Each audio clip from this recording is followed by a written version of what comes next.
Good morning, Rotary Club of Centennial.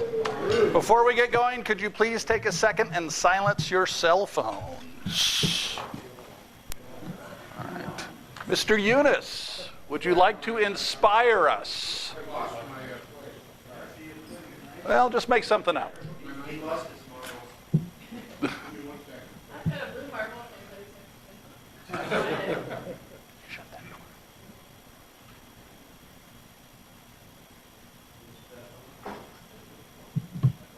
Samantha, you nervous? You got a big moment here in a second. We're watching you. Let everybody please, Almighty God, thou hast made human desires of mankind, give us the pleasure of human achievement, anything until now. We give thanks for those dedicated to the research and learning and preservation of the use and life of all people of mankind. As we gather around these tables of the sharing, help us to be mindful of the needs of the rest of you, even those near us. Samantha, you're up.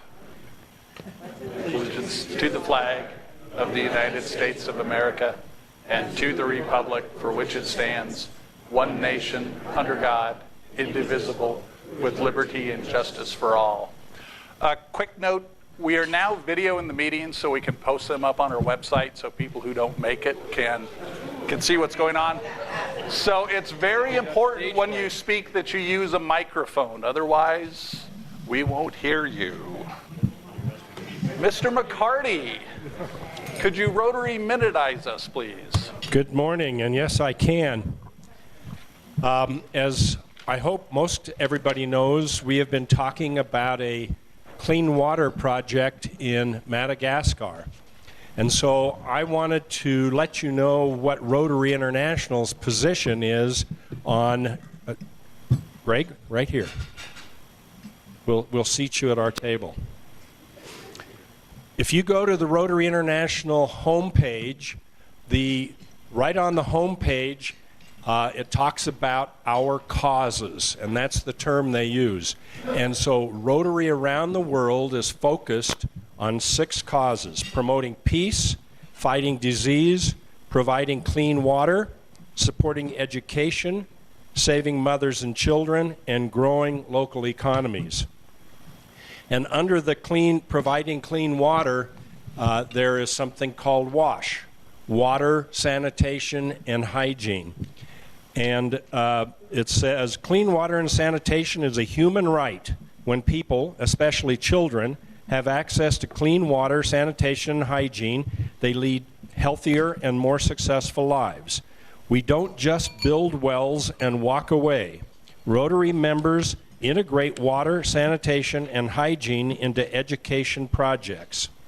When children learn about disease transmission and practice good hygiene, they miss less school, and they can take these lessons home to their families, expanding our impact. Rotary has issued a global challenge to its members, asking them to work collectively to improve education quality and access, particularly for girls, by working with communities to improve teacher training, curriculum, and water, sanitation, and hygiene.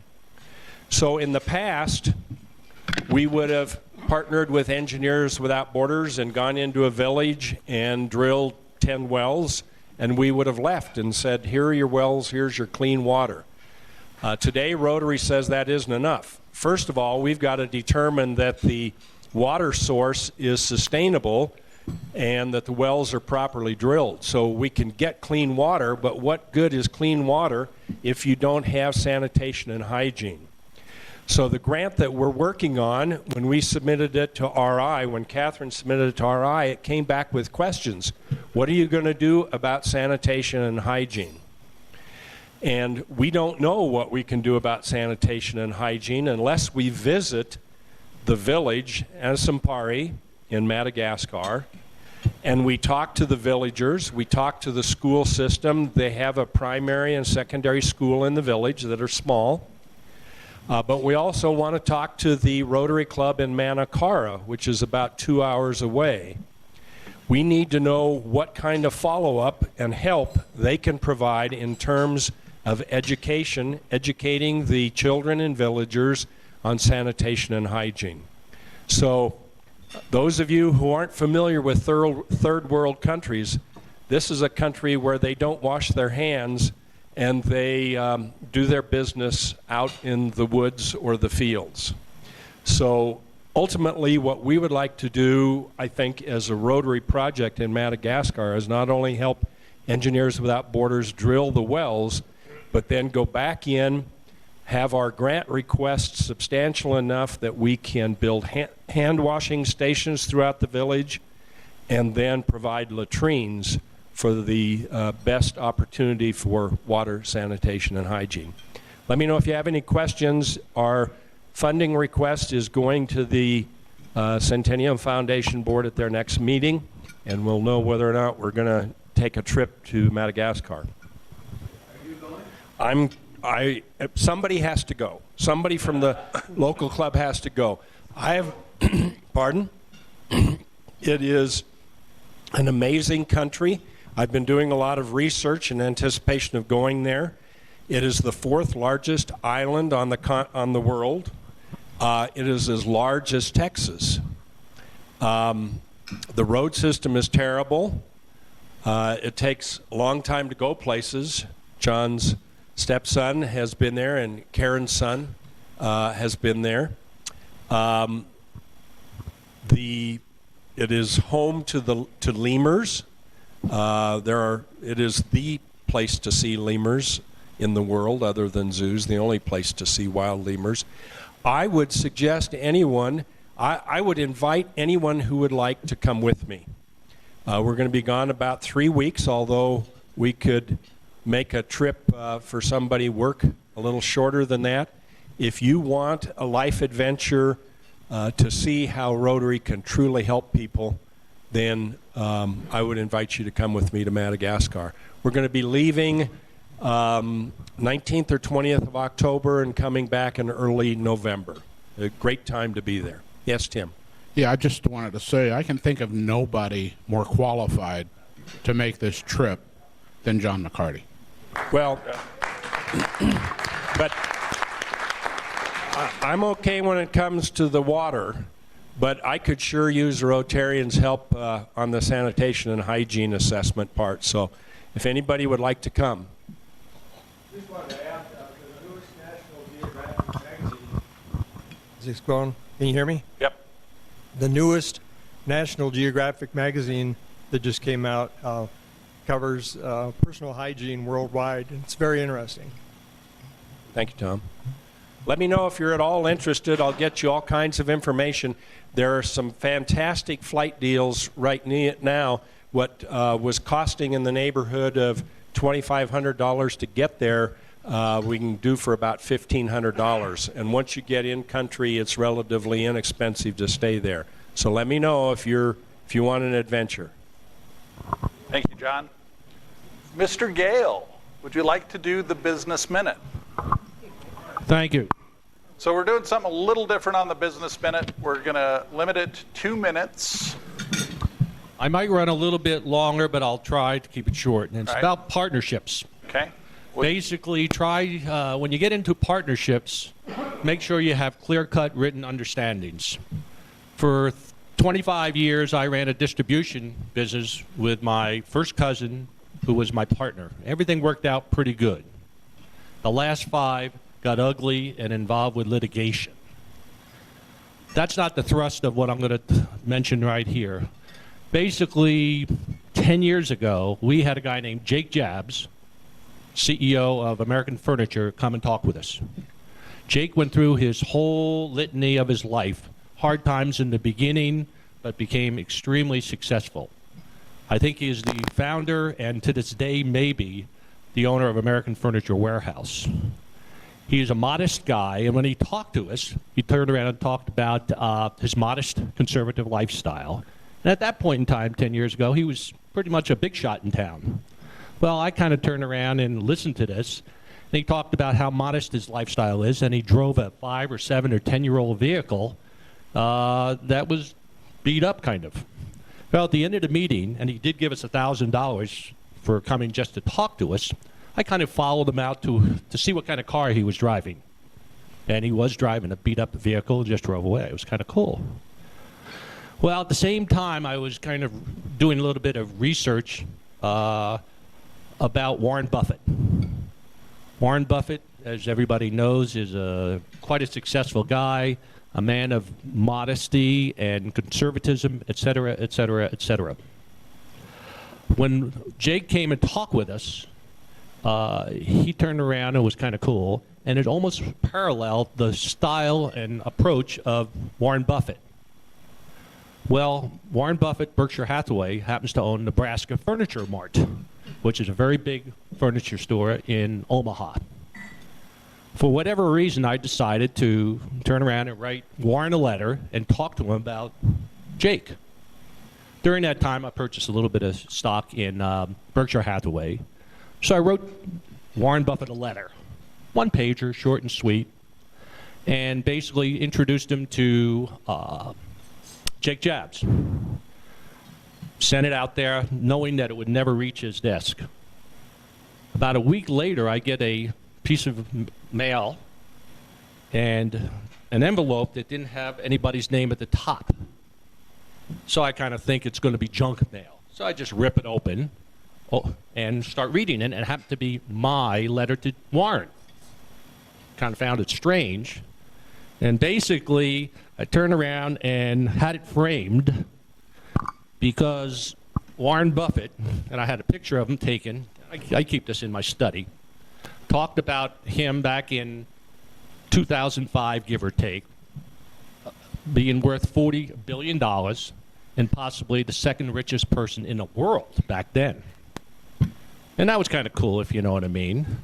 But the real cool thing about the letter was the fact of he took my letter, this one-pager, and across the bottom, hand wrote, "Dear Mark, you are the sort of partner that Charlie Munger is his right-hand man, and I love to have. You are right about AFW, American Furniture Warehouse. He has been approached by us in the past and really has no interest at this point in time. If he ever wants to sell, I believe he'll be in touch with us. Thanks," and he signs his name. Dear Mark, calls me a partner. That's pretty cool, if you know what I mean. Warren, in the back in 2005, was worth about $40 billion. Now, I just checked it out, he's worth about $77 billion. That's the kind of partner you want. Can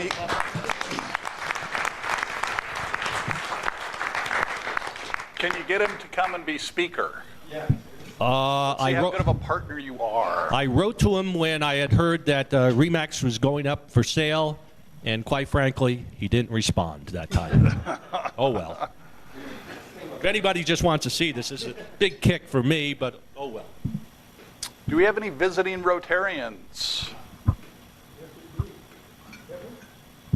Yeah, he's not a Rotarian yet. Soon, we're working on him. We're in the arm twisting stage. So Andres, who just took a mouthful of food, would you like to introduce our future Rotarians? We're waiting for me to take a bite. He always does that. Yeah, absolutely. I'm very pleased, and please excuse me. I'm very pleased to have my two boys with me today. This is Andres Jr. You want to stand up so they can take a good look at you?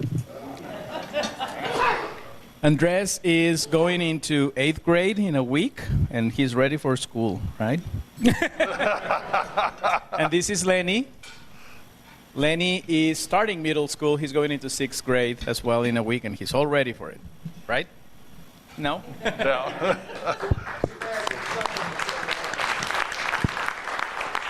Looking forward to see if we can start an Interact club with these guys. I think they're still a little in denial about the whole school starting thing. And we have another guest, Kevin Heckel. Please stand up. Kevin visited us a couple weeks ago, and maybe take a second, remind us who you are. And Kevin Heckel, I'm the vice commander of the Air Reserve Personnel Center out of Buckley. Really enjoyed it a couple weeks ago, so I thought I'd return and be part of it. wonderful. Welcome. Everybody stop by Kevin's table and give him a good arm twist before you leave.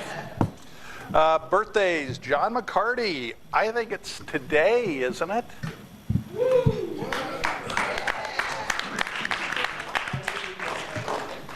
And then David Livingston is on the 12th. I don't think David's with us today. I think he's traveling. Wedding anniversaries. Did Ken Hope already bail out? I think he did. Yeah, he got a gift. So Ken and Cindy Hope on the 14th. And it's the John McCarty show today. Isn't your anniversary on the 16th? Yeah, it is. You had that kind of puzzled look, so I'm glad we reminded you. That's more than 7 days from now. Yeah, that's why I don't have one. Next week. Well, you know, it is what it is. Jump in.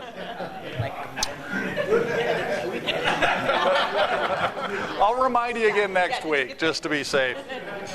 Yeah. And then Rotary anniversaries. Jessica Seidner's anniversary with his club is today also.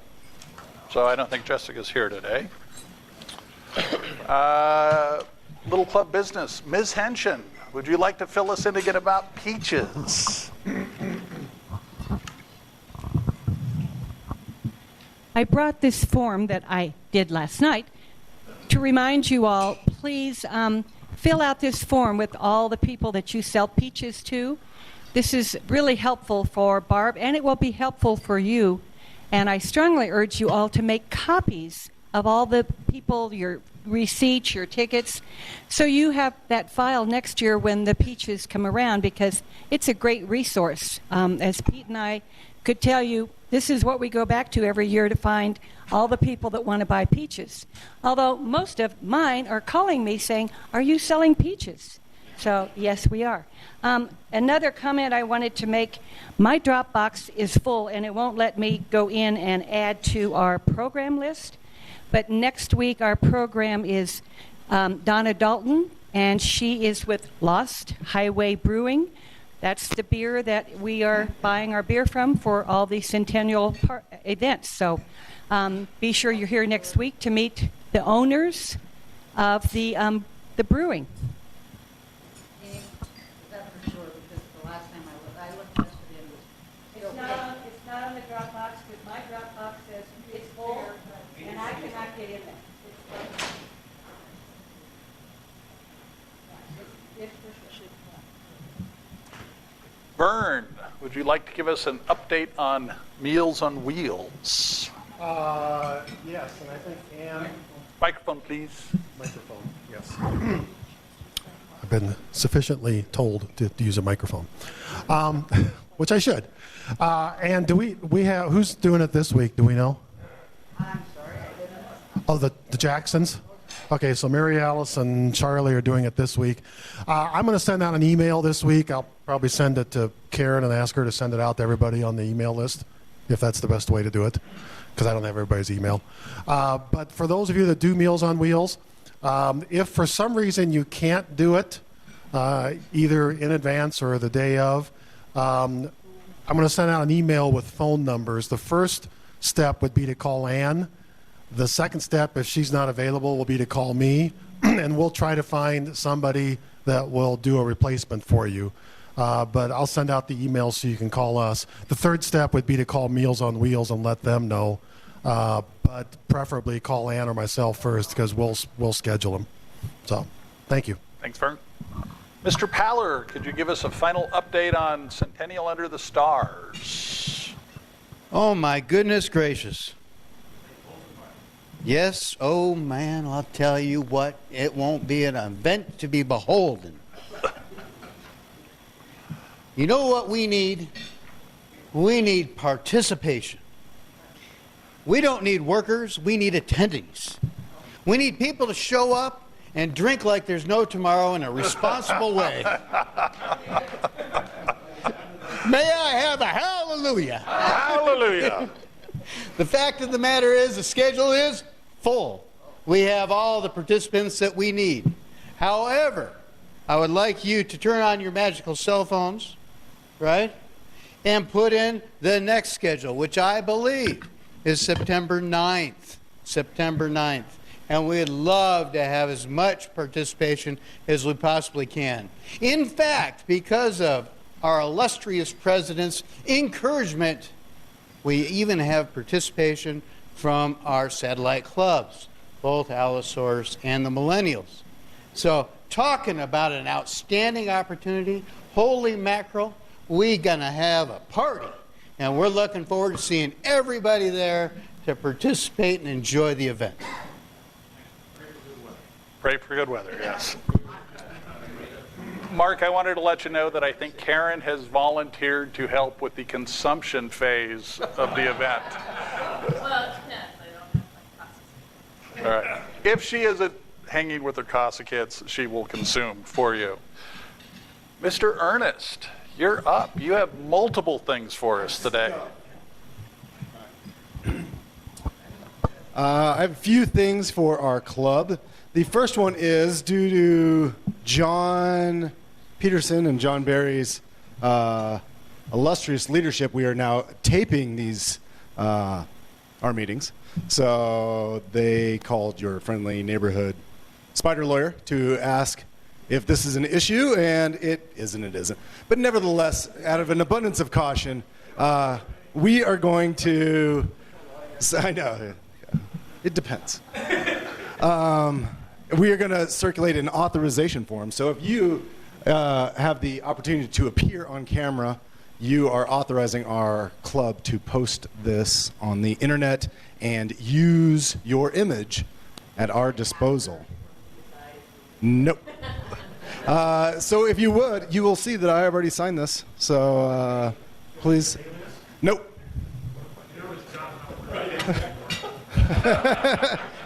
I didn't hear you. John's not wearing the Grand Poobah. Yes. Well, he's public now. The next thing is, we have not yet finalized the financing approval, but we're going to do this anyway. School starts next week. We are continuing our journal project for Heritage Elementary. I have talked to the local teacher there, and she would like to know if we can be there right at the start of school. School starts Monday, so we are going to see about being there on Tuesday. So I have a sign-up sheet. We would just go Tuesday right after next week's meeting. Ish. It's going to be at 9:15. I think school starts at 9. Shoot, their hours changed. I have to check that. Anyway, I just have spots for 5 people, but as many people can go as we want. But we don't need just tons. If you are interested, please sign up for that. Did you take that? For Cherry Creek? Okay. 8? Okay, so we can go a little earlier. I'm sorry. Journal project we have done for probably the past 5 or 6 years. It is where we provide, look at this. I even have a sample. I don't have the sample of the journal. We provide this template to a group of second graders at Heritage Elementary.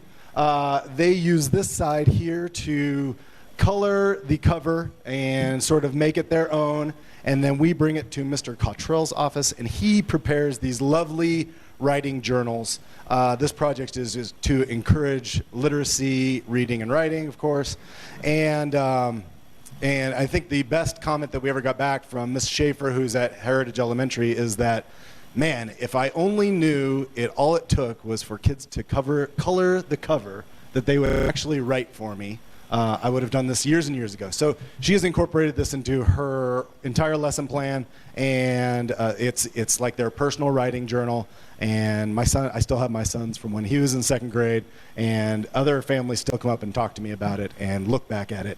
So anyway, it's a fairly inexpensive project that we run through Heritage Elementary, which is, well, it was my kid's elementary, but he is out now.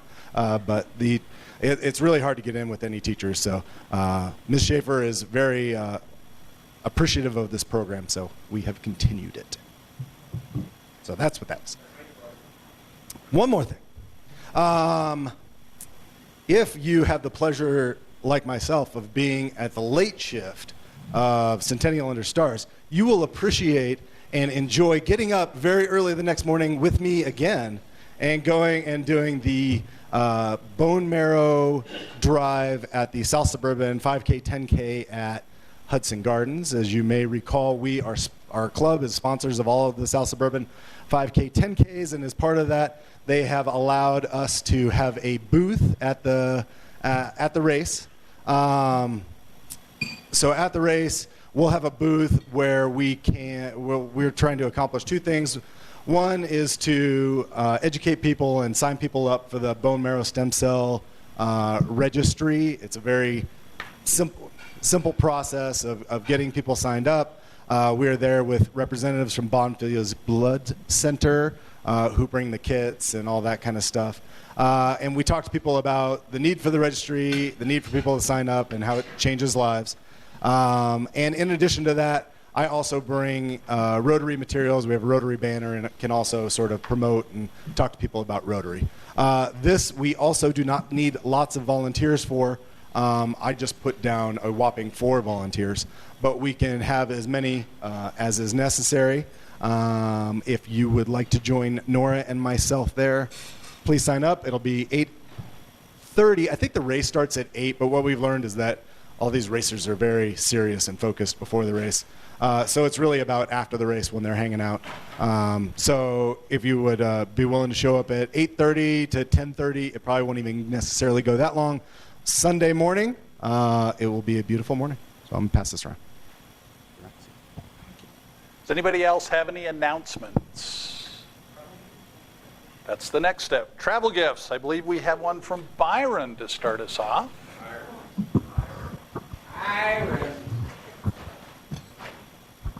Some of you may know in Pennsylvania was the first place they had factory outlet stores. And I grew up in Reading, and they had big old warehouses and knitting mills filled with them.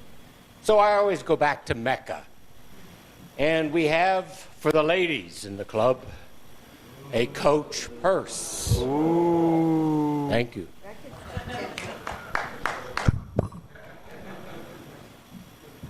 And for the guys? The guys get bupkis for their spouse. Yes, yes. Any other travel gifts? Andres. So we had the pleasure to go to California. If you can spend a week there, please don't. I promised that I would never complain about traffic in Colorado, honestly. But no, it's a great place. It was really nice. We, as many of you know, we're on this journey of visiting all the ballparks in the U.S. So we went to Anaheim, to the Angels Stadium, and then Dodger Stadium, and then Petco Park in San Diego. So it was awesome. We've been to 14 ballparks already, so the list keeps growing. And also, of course, what trip to Anaheim would be if you don't go to Disneyland, of course. So we had a lot of fun there, right? It's crowded and nice during the summer. And then we went to Universal Studios and SeaWorld. So it was a tour de force. It was nice for the kids, right? Yeah, good for the parents too. So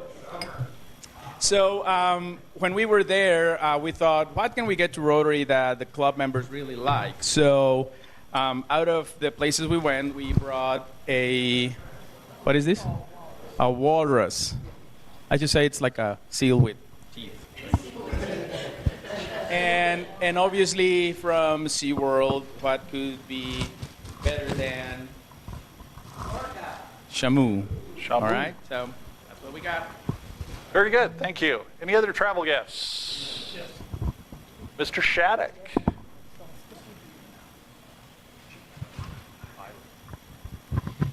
We had to go down Saturday to Santa Fe. My wife's sister was in hospice, and we got there and found out that she had moved out of hospice, not as a one-way trip. And she's back in memory care. Still not in good health, but we did have fun down there in Santa Fe. And we came back by way of Alamosa. And we went to Fort Garland. And if nobody has been to Fort Garland, I highly recommend going to Fort Garland. It's a cavalry fort that existed from the 1860s to the 1880s. Kit Carson was commander of Fort Garland for 18 months. They have a real nice bookstore there, and we found the Great Bicycle Experiment, the Army's historic black bicycle corps from 1896 to 1897. I've just read the preface. It's rather interesting. They rode their bikes from Missoula, Montana to St. Louis, Missouri. Oh, my. Could you find a smaller book, Don? Could you find a smaller book that looks like it? Are you borrowing this and substitute as a poster? You couldn't find picture books for this club, right? No, I mean... There are a lot of pictures in it. Is Jay Zing here today? Oh, right in front of me. Jay is Mr. Happy Bucks today. So have at it, Jay. All right, there's 4-1, so I'm coming. All right, hold on. All right, that's my first time doing it, so just be patient with me. All right, so I have $1 to start with. You know, that Sunday we had a family lunch. My daughter's was back here, so for a long time that we had a family meal together. So I'm very happy about that. And also, there's no pressure today. You know, for those of you who were in the meeting last week, Sheriff was doing the Happy Buck, so he had a gun with. So that's a very hard act to follow. So, but it's still, we need to follow up on that. All right, Jeannie. I have 5 Happy Bucks. First is for the 3 wonderful people that are going to be the program today, and you'll get to meet them all shortly. And then something I wanted to mention, when Karen sends out emails, like for the peaches, or she's going to send out a blast email for something somebody said, please look at it and respond to the person that sent it. Don't send it back to Karen. Then Karen has to forward it to where it belongs. We're all adults and capable of looking in our computers at who sent that out and respond to that person. It would be really helpful for Karen. She doesn't need to be your secretary. And also for the people that are chairman of that committee. I've got a happy buck. My NASCAR driver, Martin Truex Jr., who drives for Furniture Row Racing here in Denver, won Watkins Glen on Sunday. It was his 4th win of the season, and he's the points leader going into the playoffs. Awesome. I have a buck because Tom Buck has returned. He was MIA for many weeks.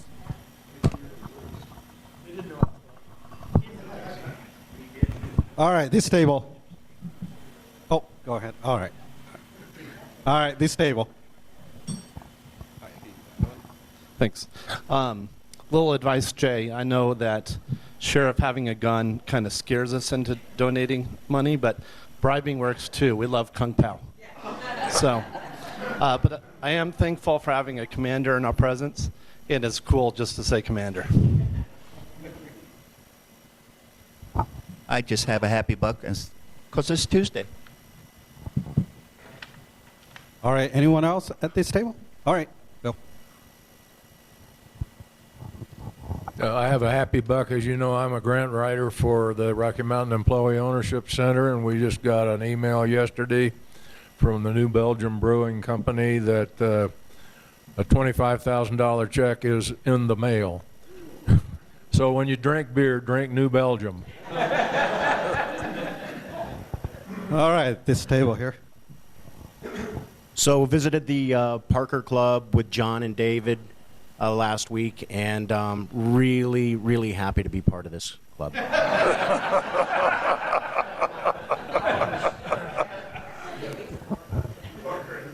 I'm happy. This last weekend I went hiking with my son-in-law and grandson up to Silver Dollar Lake. We took, Kian is my grandson, we took him hiking a year or so ago and wore him out. He said he was never going to do it again. So it was really good to have him go on this hike. And we told him he could call it. If he was too tired, he could tell us when to turn around. All right. All right. Let's come to this table. Okay, sure. I have 3. One for Andres, one for Lenny. I'm really happy that they could come with me, and they're coming to the office to help me with work today. That's going to be nice. And the other one, I said 3, right? Well, the other one is even though I love baseball and baseball's going well, the Rockies were doing better, but they're still okay. They're fighting for the for a spot in the playoffs. But football starts this weekend, so go Broncos. All right. My happy buck is that the Colonel came back.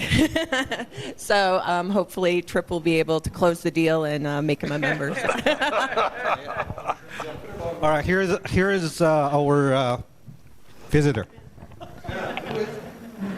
I have a happy buck and John's conversation this morning about Madagascar, and it reminded me, he was telling about the third world country and the roads and everything. It reminded me when my wife and I were in Zimbabwe, and I was talking with somebody about the roads there, and there's so many potholes. It's unbelievable how bad the roads are, and you have to literally weave around to get anywhere. And a fellow told me, he said, we have a saying here in Madagascar, or in Zimbabwe, that if you see someone driving straight down the road, they're drunk. All right. There's two. One of them, we had my wife and I had a very nice visit in Chicago with my older brother. Went there and visited him. He lives on the 75th floor of the Hancock Center in downtown Chicago. And he gave us a good tip if you ever go there. You can go up to the 96th floor, which is the observation deck, and you get a beautiful view. It costs you like $17 to $20 a person to go to the 96th floor. Or you can go to the 95th floor. The view is just as good, and go to the bar and pay only $13 for a drink instead of 17 to 20 to go one floor higher. So if you ever do that, go to the bar, not the 96th floor.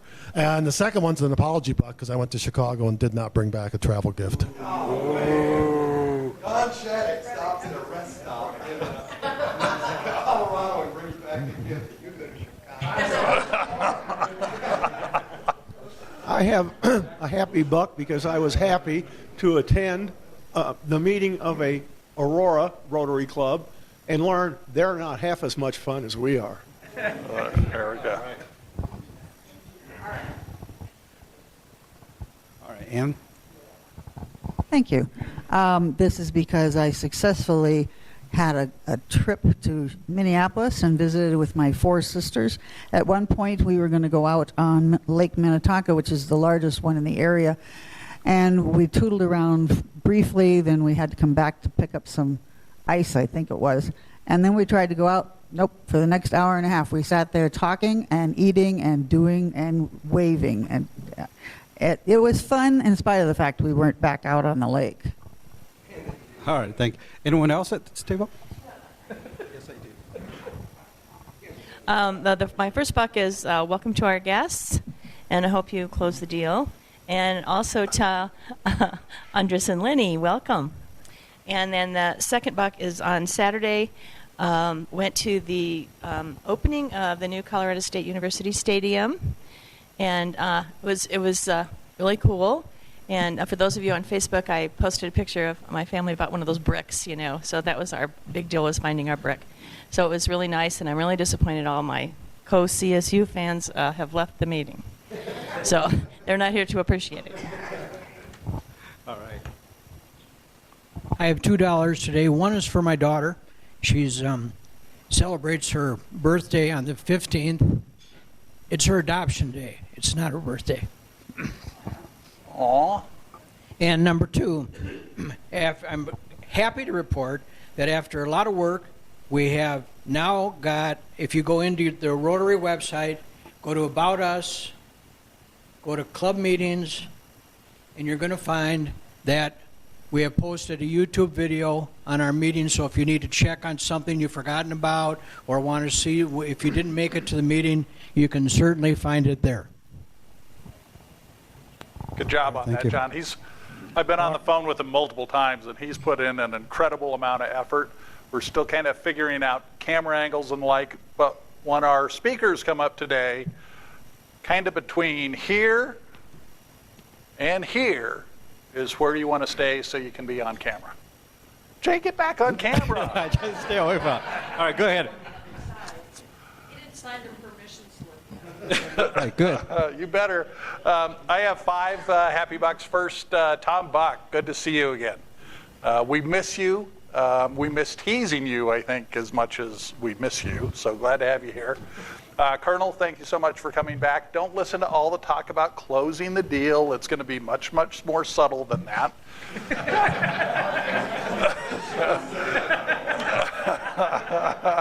But he's the guy that'll be less subtle, sitting right there next to you, not making eye contact right now. To our soon-to-be newest Rotarians, Andy and Lenny, thanks for coming, you guys. I saw your adventures on Facebook. Looks like you had a blast. And the last one is because it's Tuesday. Jeannie, would you like to introduce our speakers? We're gonna, rather than, we used to have everybody come up and sit on a bench, we're just gonna bring you up one at a time.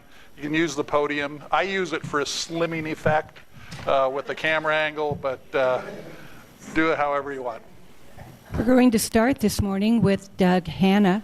And Doug, if you would come up where John wants you to be. You are on to tell us all about your life and why you joined Rotary.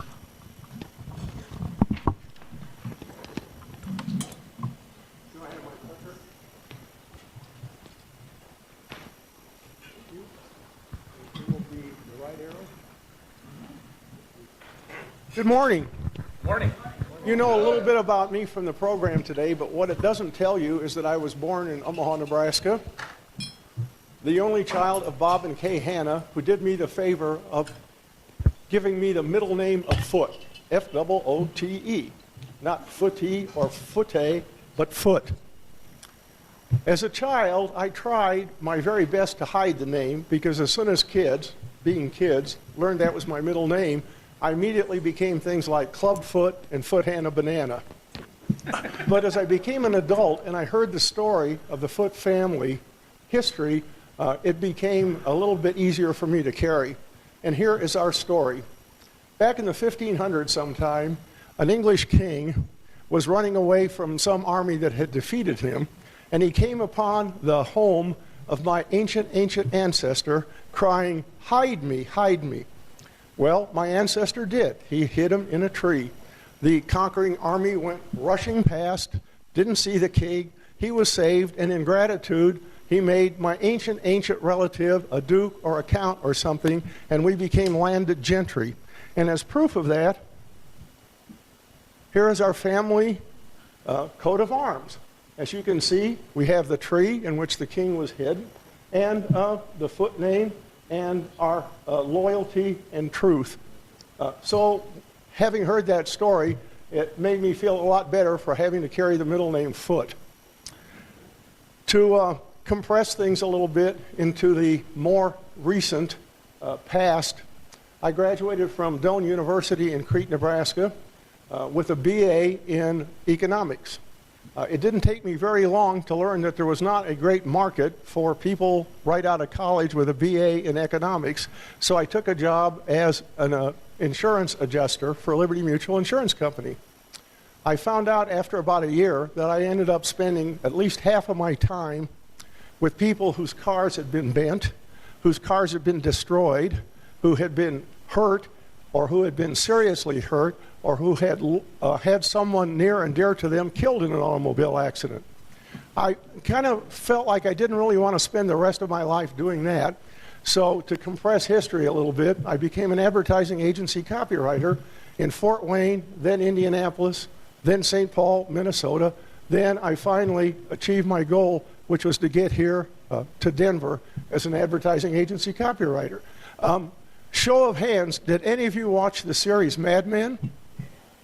Okay, well, for those of you who didn't, it's set in an advertising agency on Madison Avenue in New York City, where there was a lot of drinking, a lot of partying, a lot of carousing, and a lot of profanity. You might ask, well, how was the advertising agency business here in Denver in the 70s? And I'm here to tell you that for better or for worse, it was much the same. There was a lot of drinking, a lot of carousing, and a lot of partying. As a friend of mine once put it, it was the most fun you could have with your clothes on. After that, the agency that I came to work for here in Denver was the office of Campbell Methune Advertising that was headquartered in Minneapolis. After that, I went on to work for several other advertising agencies in Denver. I went out on my own for a while as a consultant. I ended up as a senior marketing manager for information handling services, and then ultimately, in a great change of career, I became director of technical writing for a high-tech company here in Denver. But I'd like to go back to those golden years of the 70s for a little bit. In between the partying and the carousing, I think that we actually made some pretty good advertising. Most of you know, or at least many of you know, that I moved recently. And in doing so, in the packing and the unpacking, I came across my old sample book, which is not really a book, it's a portfolio. And every creative person in the ad agency business had a portfolio of their past work, so if they suddenly found themselves out of work, which we often did, we could show a prospective employer samples of the advertising that we had done, the print ads in magazine and newspaper, television commercials, radio commercials, and so on. Well, in going through my sample book, I found ads that I thought, and you may disagree with me, but I really felt that they stand up pretty well even today. Now, at Campbell Methuen, our biggest account was the photographic products division of Honeywell, which marketed Pentax cameras and binoculars in this country and Nikkor developing equipment. In about 1977, I think, Honeywell Photo purchased the American arm of the German firm Agfa Film. And our challenge was to try and find ways to say Agfa Film was as good or better than what we call Big Yellow, which was Kodak film. And we couldn't go head to head with Kodak and say, hey, we're better than Kodak, because that's something that we couldn't prove. But we did a couple of ads that I thought were interesting and provocative and got people's attention and made the point. Here's one of them: better blues start with orange. The idea was to say the orange box gave you better results than the yellow box. And in every ad, we always had the little yellow box in the bottom so that people would begin to relate that to better photography. Another ad in the series: better reds start with orange. Again, I think it was provocative and interesting and got people's attention and pulled people into the ad. For sure. Pentax also had a line of binoculars, and at one point our assignment was to create an ad saying that the binoculars were sturdy and strong and heavyweight, but didn't weigh very much. And we could have said that. We could have taken the more prosaic approach and said, well, these binoculars are heavy and sturdy and great, and they don't weigh very much. But instead of that, we said, at last, binoculars that perform like a fullback, but weigh like a wide receiver, which again we thought was an interesting way to make the point and more provocative than just saying they were strong and sturdy. Finally, in going through the sample book, I found an ad that I did when I was in business for myself. Excuse me. My biggest client was Info-Based Services in Conway, Arkansas. And what they did was accumulate information about people that they could then sell to direct marketers, so that those direct marketers could do a better job of sharpening their message in their direct mailings. And we could have said, well, gee, we have some really great information that would be of help to you. But instead of that, we said, only their mothers know more about your customers than we do, maybe. And I don't know whether you're going to agree with me or not, but I think those 4 ads stand up pretty well today, even as they did nearly 40 years ago. So that's Doug Hanna. Thank you for your attention. And if you have any questions, I'll be happy to try and address them.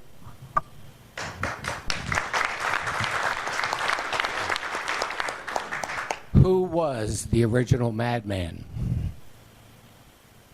What do you mean, in the TV series? Yeah.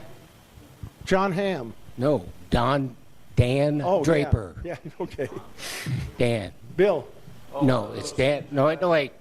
Dan Draper. He did Marlboro Man and Tony the Tiger. Yes. And his wife is still. Actually, an art director that I worked with at Denver created the original Tony the Tiger when he worked for Burnett in Chicago. I saw another question back here. Yeah, a lot of those scenes in Mad Men, the people didn't have any clothes on, so what about that? Yeah. Well, we did keep our clothes on most of the time. Anything else? Okay, thank you again for your attention.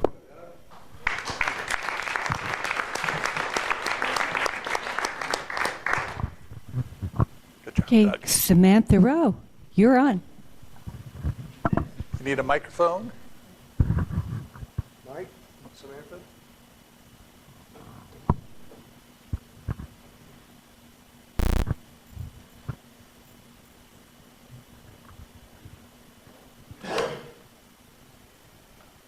Alrighty. Good morning. Morning.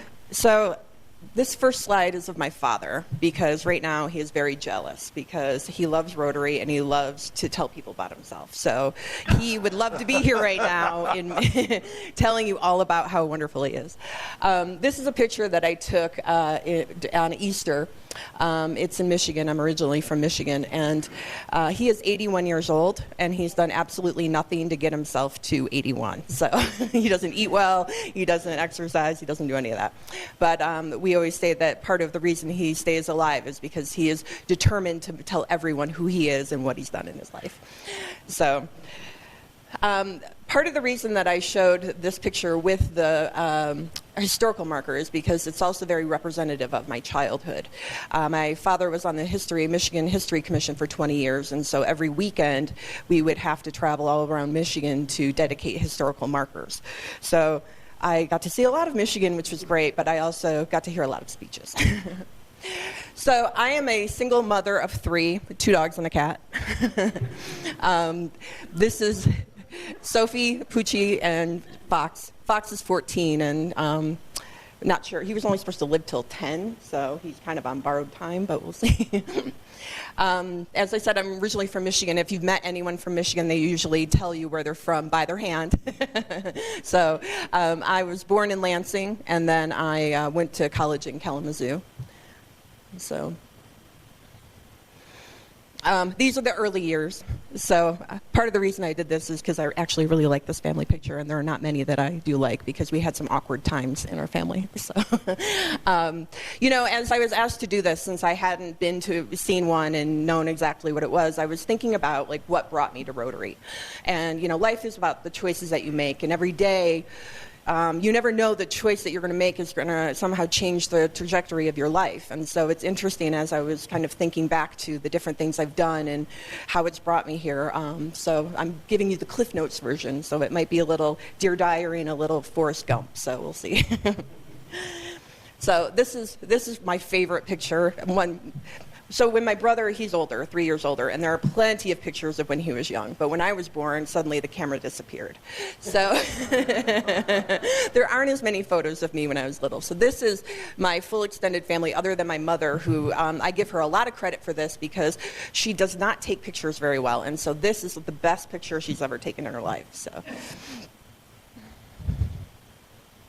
Okay, so one of the main things of my childhood that I really appreciate is with my dad's eclectic background. He was on the History Commission, as I mentioned. He was also a politician. We grew up having political fundraisers at our house every weekend. He also was the booking agent for Michigan, Indiana, and Illinois for the Royal Hannaford Circus. So I actually got to spend part of my childhood, 3 years, every summer of traveling with the circus on weekends. So this is my official photo from riding on the caboose that was part of the parade during the circus. So I was very fortunate because I got to have unlimited access to everything at the circus and all the cotton candy and snow cones that I could eat, which is probably what led to sugar issues later. So, in 1990, I went to Japan for the first time. Keiko, the girl next to me, she was one of my good friends in high school, and her parents lived in Tokyo, and so she was going back for the summer, and she said, "Hey, I'm going back. Would you like to come with me?" And I said, "Yeah, right, like that's going to happen." So I went home and I mentioned it to my mom, not thinking anything of it. And she came back, and my parents divorced when I was 5, so, but they always still co-parented and everything. And so she said, "I talked to your dad, and he said he'll pay for the plane ticket if you pay for everything else." And so this was the summer before my senior year in high school. And so I basically said, "Okay, I'm coming." And Keiko's parents, her father works for the equivalent of Dow Chemical in Japan, and her mother was a labo teacher, which is an English class teacher. And it's connected to the 4-H in the U.S. But basically, I would do eikaiwa, which is English language conversation, with students for like $20 an hour. So I would do that, and then I would just give her parents the money because they were being good to me and taking care of me. So I joke that because I wrote letters home, and it was like, I'm a Labo prisoner because all I'm doing is Eikaiwa. So it's funny because you can look back after these, and where, I was there for 6 weeks, and it was the first time away, and it was the first time traveling, and I was a very scared child. I was very anxious. I didn't like to do things that I wasn't really familiar with, and so this really took me out of my comfort zone, especially with the language and everything else. And Keiko's parents really were incredible. They're my Japanese family today. We go on family cruises in the Mediterranean because Keiko now lives in Italy. So it's really interesting. But at this time, when I went, I was determined that I was going to study French. That was my plan. And so at that time, Keiko was also studying Italian because she was going to live in Italy. And so it's funny now that here we are, and I lived in France, and she's in Italy, and how, when you think back to 1990, that's a long time ago, so, as we know. So when I was in Japan, her dad said, I'd really like you to learn Japanese. And I said, no, I'm learning French. I have no desire for Japanese. And in Michigan, because of the automakers and everything, Japanese was much more popular. So there was a program with Sister Cities with Lansing, Michigan, with Otsu Japan. And so there was a program where you learned Japanese for 6 weeks, and then you went to Japan and worked for a company. You worked full-time and went to school full-time, and trying to keep you out of trouble, which didn't happen. So I lived in Otsu, Japan for 10 months, and it was wonderful. It was with 22 Americans, and they were all around the same age. One of my best friends now, actually a couple of my best friends now are still from that program. They are in Michigan. We've all gone and done different things, but we've really stayed in touch because we were the gaijin. We were the 22 Americans, and in Otsu, and it was wonderful. I mean, we had cab drivers who would pick us up and invite us over to dinner, and they were just genuine and nice. They weren't trying to kill us. But it was a really great opportunity because when you in Japan, they love Americans, or they did at this time, especially in this area, and so they were always just eager to learn. And when we talk about some of the things that happened, like my dad used to always say, remember the war, and that was a big thing. And we talk about now just with different things that are going on. One of the ways that really make a difference in how people perceive different countries and people, you look at Germany and where we are with relations with them. It really starts with these interactions and this exposure where you're going and you're understanding the people, not necessarily the politics around it. So this was a really great opportunity. We lived in an apartment building, and so it was all the Americans. And so we took all of our classes in Japanese. We had one teacher who taught in English that would come every semester and teach a different class, but everything else we had to do in Japanese. Then I came back and I said, I'm going to move to Ireland for 4 months. So I got a plane ticket and a work visa, and I moved to Ireland. And I did this. They gave us a stipend when we were on the program before, so that's the only way I could do that because my parents didn't pay for my study abroad. So I took the money, I saved the money from the stipend, and I paid for a plane ticket and a work visa, and I was 22 at the time, and I flew over and ended up in Dublin, not sure where I was going to live or what I was going to do, and my parents were not really for that, and now I was so upset that they did not support me in this. And now I look back and I was like, I was 22 and I moved there with a plane ticket and a work visa. So I landed, and I didn't even have a resume with me. That's how sad, or a lot of money. And I was on the plane, and this guy next to me, I said, are you from Dublin? And we're landing, and he's like, yeah. I'm like, so is there a place I should stay around here, like a hostel or something? It was that bad. So I ended up, it worked out great. I ended up becoming an au pair. I lived with an Irish family for 4 months and took care of a 3-year-old named William Copperwhite, and he was really a wonderful kid. And this was after Japanese, after going to Japan and learning Japanese. And so I used to teach him kanji and things. So I tell you this because, flash forward, I found him on Twitter, and he speaks Japanese. And so not many Irish kids have an interest in Japanese and have that. So I thought that was really interesting that he ended up, when I was just playing with him when he was that young. So So I was there, had a great time. Basically, I'm Irish, so I wanted to go back and just go and see where my family was from and things like that and just enjoy it. So I survived and I came back, and then because I was still learning French because I was determined, I went to Quebec, Canada for 3 months to study because they had a program where it was cheaper to get my prerequisites to go to France there than it was to do it at my university. So I really wanted to travel abroad, like I said, but I didn't have family that was paying for all of it. So I was able to find these programs that really offered me the opportunity to do something without breaking the bank.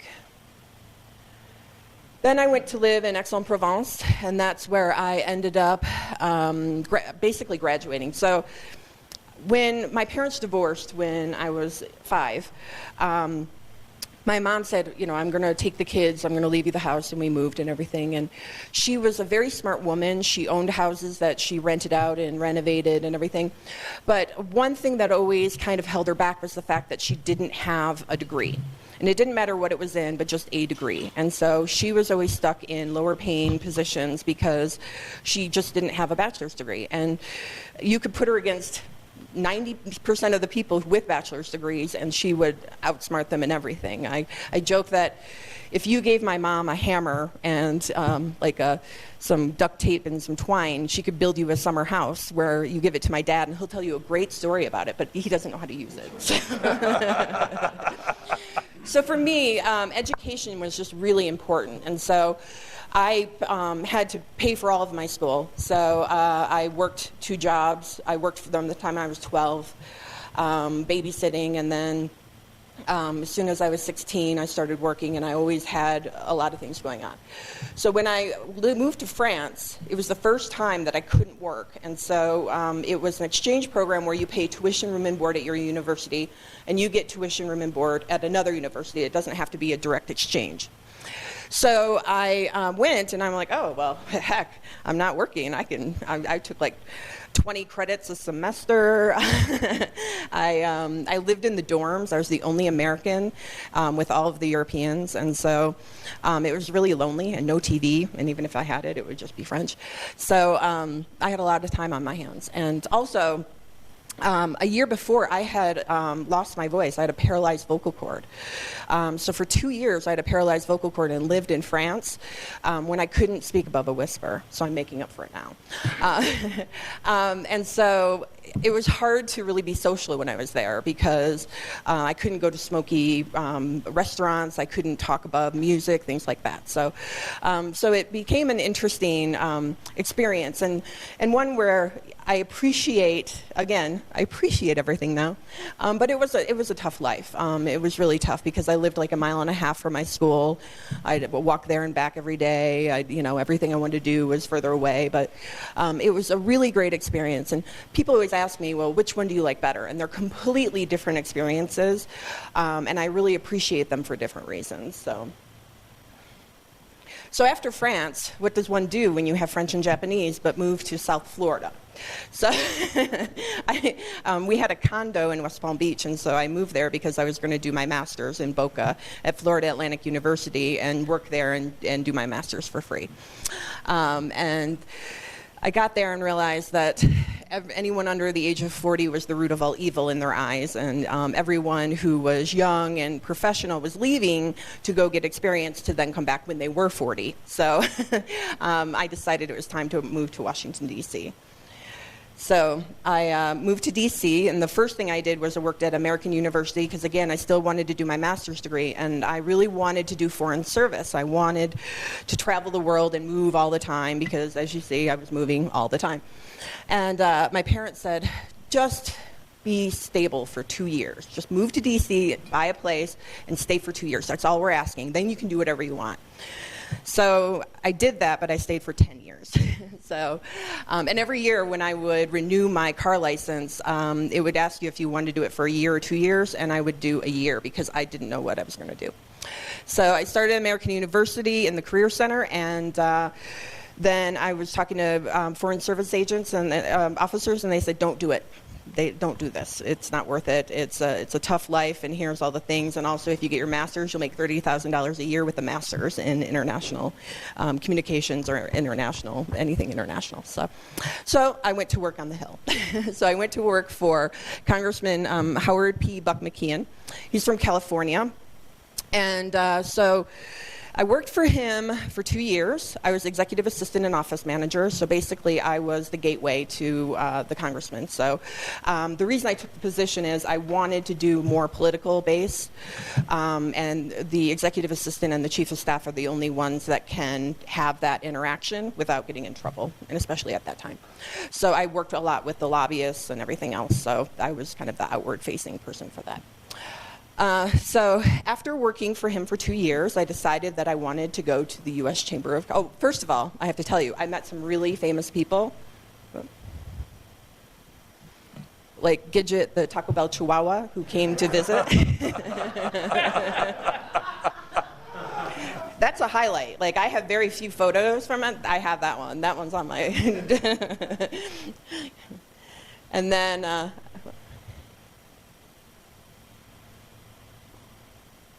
Let me see here. There we go.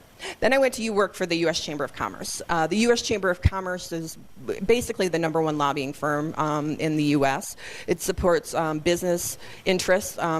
They're known more for their larger businesses, but they also have a small business focus as well. So they're directly across the street from the White House, and so they were basically the gateway to the White House. So whenever there were business meetings at the chamber, at the White House, they would go through the chamber to identify the people that should be in the meetings and things that they were doing. So when I initially went there, I worked with the foundation, which is where we would identify emerging business issues and create programming around them.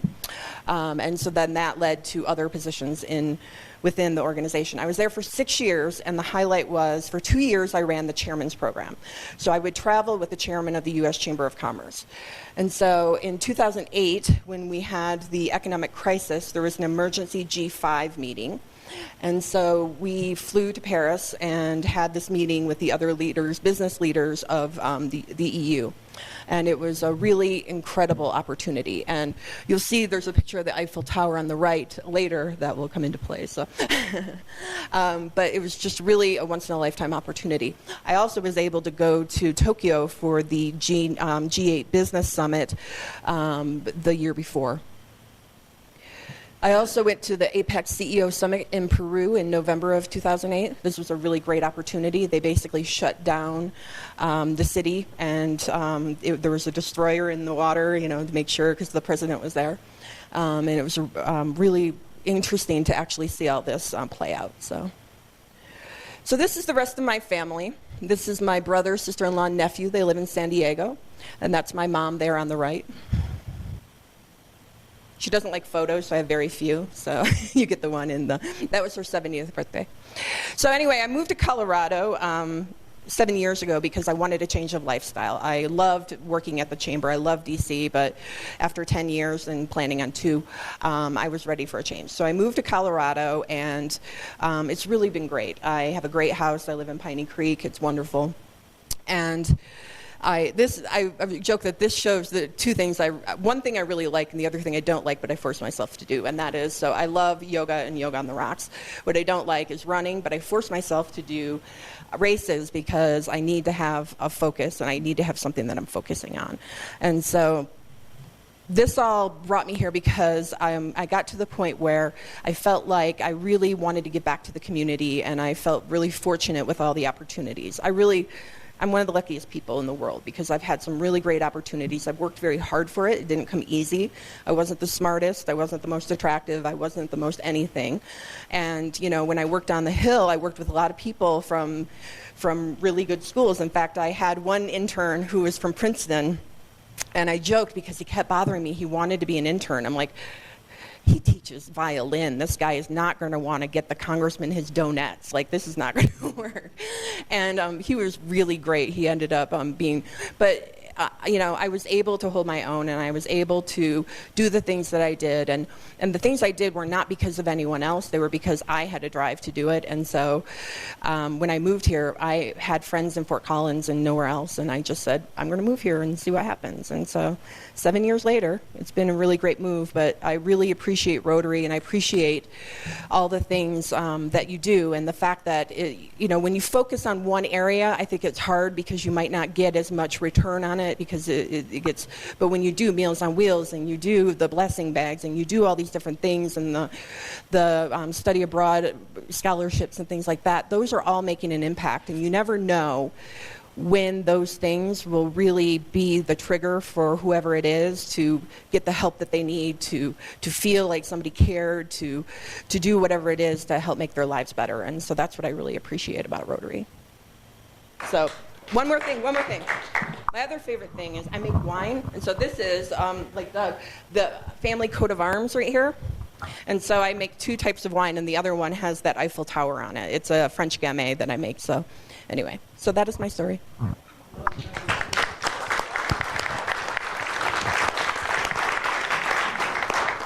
Tell us a little bit about your kids. No, that's the 2 dogs and a cat. Oh, okay. Yeah. No, I was at this conference, and they were going around the room, and so people were introducing themselves, and they're like, I've been married for 30 years, and I have this and this, and it came to me, I'm like, I'm a single mom of 3, 2 dogs and a cat. So anyway, but that's. Do you have a job at the circus? I did that. I did the, riding on the caboose. I also helped run the horses, and I do stuff behind the scenes. I got all the elephant rides. I'd help with the elephant rides during intermission. I got full access. And I was telling I know there's a lot of bad stigma around circuses, but when I was with them, they were excellent. The trainers, everyone, they treated them very well. And it was really, again, an opportunity that how many people can say that they traveled with the circus without being a carny, or they moved on to other things. So. Very good. So, Mark, we're out of time. Do you want to just reschedule? I think your experience with the circus has prepared you for life with Rotary Club of Centennial very, very well. Well, apparently I am my father's daughter and spoke through the rest of the people. No worries. So we're going to put you to work. No, you get to draw Samantha, you get to draw a ticket. Can't draw your own if you bought one. Okay. So that's 3. Yep. 306. Oh, actually, it's not me. It's Mark. So, if I get 3 more, we'll just be that. Mark approved this already. Thanks, Mark. Oops.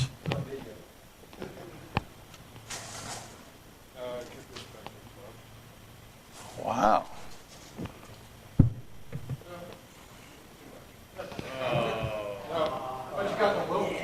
Got the little one. Thank you, Mark. One quick announcement. Cheryl, could you come see me when we're done? Okay, cool. All right, can y'all join me in the 4-way test? For all we think, say, or do. Is it the truth? Is it fair to all concerned? Will it build goodwill and better friendships? Will it be beneficial to all concerned? Go get them. What's your favorite Walmart?